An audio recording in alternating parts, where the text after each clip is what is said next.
Are you a senior citizen in Canada counting on your old age security pension? Well, listen up because there's been an important update that could put some extra money in your pocket each month. The federal government has announced that as of July 2024, the maximum OAS amount will increase from $1,790 to $1,800 per month. That's an extra $120 per year.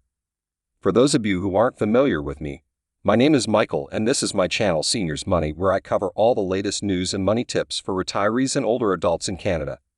Whether it's updates to government benefits, investment advice, or ways to save money, you can count on me to break it down in an easy-to-understand way. So let's dive into all the details about this new $1,800 OAS amount and what it means for your retirement income. The Old Age Security Pension, or OAS for short, is one of the cornerstones of the Canadian retirement income system. It's a monthly payment available to most Canadians aged 65 and older to help cover basic living expenses in retirement. Unlike the Canada Pension Plan, which you pay into through payroll deductions during your working years, OAS is funded through general tax revenues. That means it's technically not a pension in the traditional sense, but rather a form of social security that aims to provide a minimum level of income for seniors.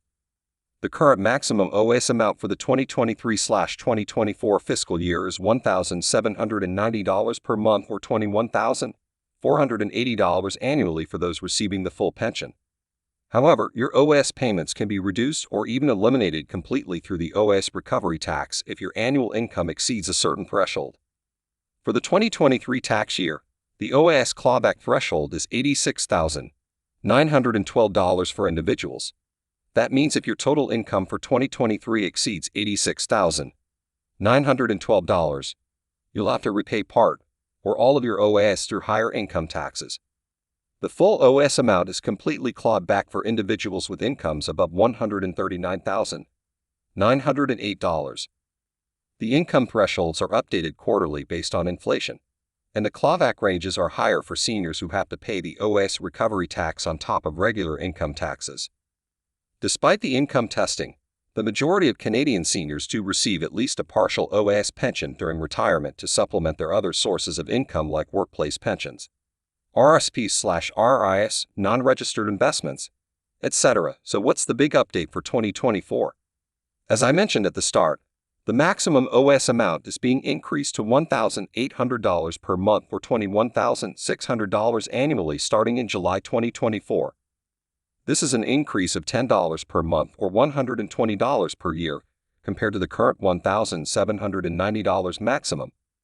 While a $10 monthly increase may not sound like a huge jump, it's important to remember that the OAS is meant to cover basic living expenses like food, housing, transportation, etc. So every little bit extra can help reduce financial stress for seniors on a fixed income, especially with the high inflation we've seen over the past couple of years. The $1,800 new maximum reflects the government's quarterly indexing of OAS payments to keep up with inflation and increases in the cost of living. It's calculated using something called the Consumer Price Index or CPI, which tracks the average change in prices paid by consumers for things like food, clothing, transportation, and other goods and services. By indexing OAS payments to inflation, the goal is to help preserve the purchasing power of this key retirement benefit, so it doesn't become eroded over time by rising prices. The government has a legal obligation to review OAS amounts every quarter and make adjustments as needed to ensure fair cost of living increases. It's anticipated that the $1,800 OAS amount will remain in effect for the full 2024/2025 fiscal year from July 2024 through June 2025. However, if inflation continues running hot, we could potentially see another increase announced in early 2025 to take effect next July.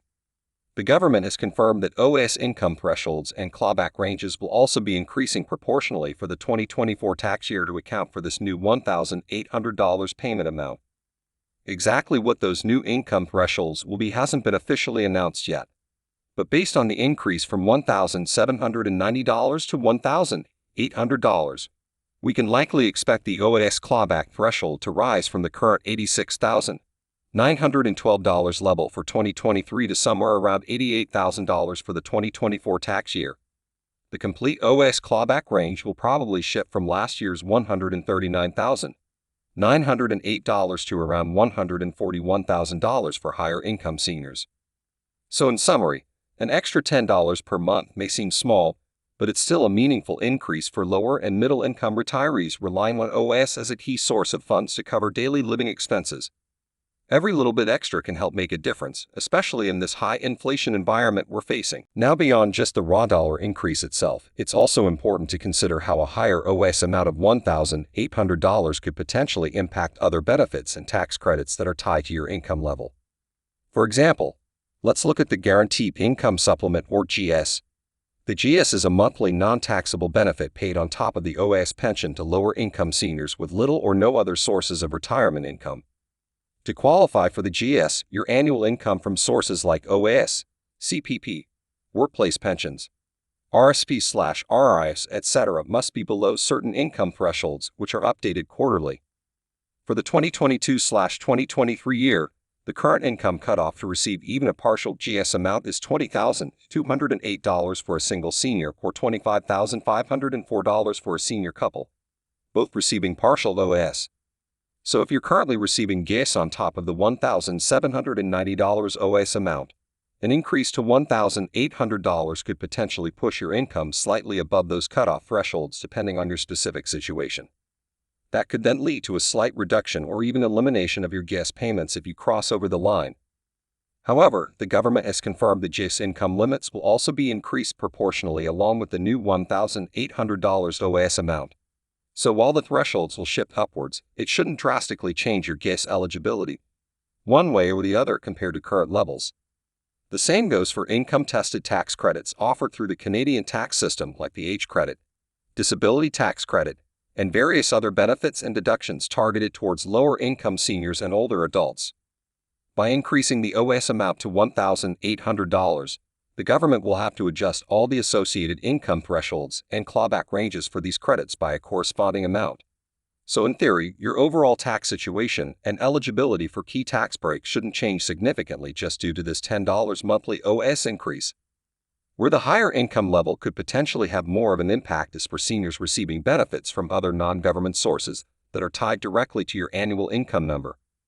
For example, many private supplemental health insurance or dental plans will have income cutoffs based on your total income from all sources including OAS, CPE, investments, etc. So a higher OAS payment of $1,800 could potentially push some seniors over those eligibility thresholds for their insurance depending on the specific plan details. The same goes for any other third-party programs, subsidies, or discounts offered by private companies, nonprofits, or provincial/municipal governments that use your income to determine qualification. An extra $10 per month from OAS could be just enough to make someone ineligible if they were right on the border of those income limits. So while the federal government is taking steps to adjust the main income thresholds they control related to OAS, GS, and tax credits, it's ultimately up to each individual private or public program to reevaluate their own qualification criteria based on this updated $1,800 OAS figure. Seniors will need to pay close attention to things like supplemental health plans, mobility discounts, property tax credits, and any other benefits they currently receive to understand if this OAS increase could lead to any unintended income eligibility issues. Now that we've covered all the key details around the new $1,800 OAS payment amount and its potential impacts, let's talk about some strategies to help maximize your overall OAS benefits in retirement. You can begin receiving OAS as early as age 65, or you can choose to delay receiving it by up to 5 years until age 70. If you take OAS early before age 65, your monthly payment will be reduced by 0.6% for each month you receive it early, 7.2% per year. On the flip side, if you delay taking OAS past age 65, your monthly payment will be permanently increased by 0.6% for every month you delay receiving it, 7.2% per year. So by delaying to age 70, you could receive a maximum 36% higher OAS amount compared to taking it at 65. For the new $1,800 maximum OAS amount, that means you could receive as little as $1,674 per month at taking it at age 65 or up to $2,448 per month by delaying to age 70, a difference of $774 per month or over $9,000 per year. So should you take OAS early or delay? There's no one-size-fits-all answer as it depends on your personal situation and life expectancy. But generally speaking, if you have other retirement income sources and expect to live into your mid-80s or beyond, it usually makes sense to delay OAS to receive that higher payment amount. If you need the OAS income right away at 65 or have a shorter life expectancy, then taking it early could be better. There are online OAS calculators that can help you crunch the numbers. Just keep in mind that unlike CPP, you can't receive OAS while still working, which is another factor. Another key consideration is how to plan for the OAS recovery tax or clawback if you expect to have a higher retirement income. As mentioned, for 2023, the OAS clawback kicks in at $86,912 for individual income, and the full OAS is eliminated if your income exceeds $139,908.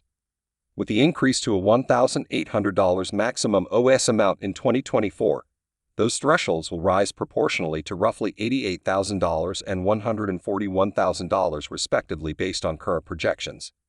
If you'll be impacted by the OAS clawback, there are a few potential strategies to minimize how much you'll have repaid. Split income between spouses through mechanisms like spousal RSPs, pension income splitting, and by selectively withdrawing investments from the lower income spouse's accounts. Deliberately stop receiving OAS for a period once you cross the income threshold so you aren't forced to repay the full amount. Structure withdrawals from registered accounts like RIFs using strategies like bulk small withdrawals early in the year.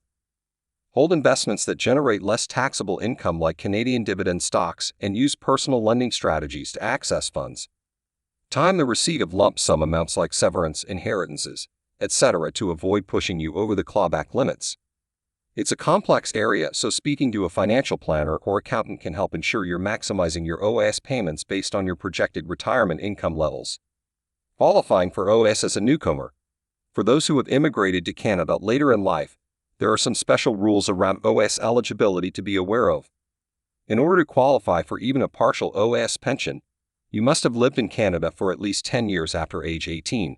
So if you arrive in the country at age 55, you wouldn't become eligible for OAS until turning 65 and having accumulated that 10-year residency period.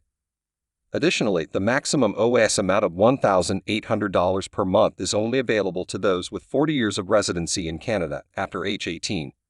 Your payments will be prorated downwards if you have less than 40 years. For example, someone with only 25 years of Canadian residency after 18 would receive 25/40ths or 62.5% of the $1,800 maximum, which equates to $1,125 per month. So newcomers to Canada need to plan carefully and make sure they have other income sources beyond just OAS, which may represent a lower portion of their overall retirement funds compared to lifelong Canadian residents. Receiving OAS outside Canada. It's also possible to receive your OAS pension, even if you end up retiring abroad or splitting time between Canada and another country. In the meantime, I'm really curious to hear from you in the comments. What do you think about this OAS increase to $1,800 per month? Is it a welcome boost or just a drop in the bucket? How much of an impact will it have for your retirement income situation? For those already receiving OAS, are you planning to take any special actions because of this change? Perhaps delaying when you start OAS, adjusting your income to avoid the clawback, or looking into benefits you may newly qualify for. And for those a few years away from 65, how does this $1,800 figure factor into your retirement planning? Will you aim to rely more heavily on OAS or view it as just a supplemental income stream? No matter where you fall on the spectrum, I'd love to hear your personal thoughts and stories.